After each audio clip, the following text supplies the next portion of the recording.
You are not friends with your mind. You might think that your mind is your friend, but it actually holds you hostage to your goals and everything you're striving for a lot more than you think. Your mind will tell you that you don't fit in, or that you're going to be judged for doing something, or that it's wrong to do something even though it isn't. Your mind thrives on fear and uncertainty, and it feeds into your insecurities. If you start stressing about something, it's the only thing you can think about.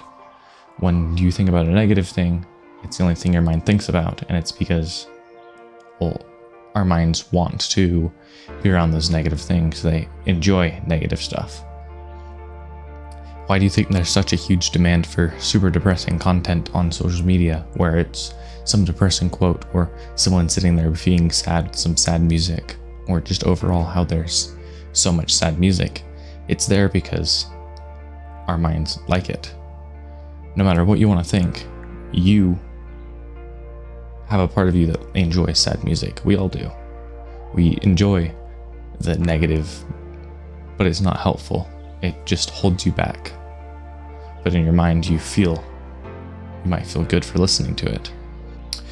You need to learn how to take control of your mind and not let it control you, because the longer it controls you, the more you're going to sit there and just not enjoy life.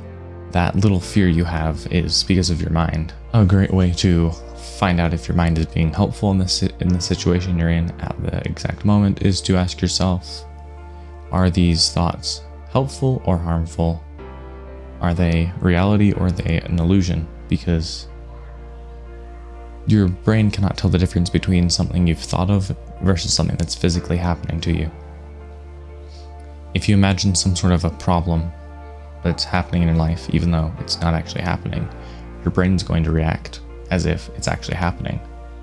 So be careful with what you're actually letting your mind think about. Anytime your brain says something negative to you, just dismiss it and say that's not true, and then say something positive, because your brain is, yet again, still striving towards negative things.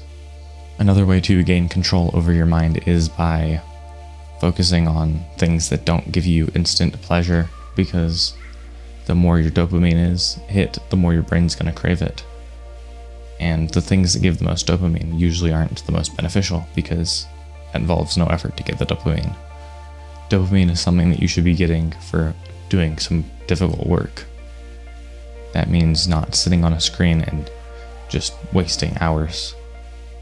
And the final thing to remember is you are not your thoughts. You are just the one that is aware of what's happening, and you can see them. You can choose which thoughts you believe are true and which ones you dismiss and say are not true. So use this as an opportunity to take control of your mind instead of letting it control you.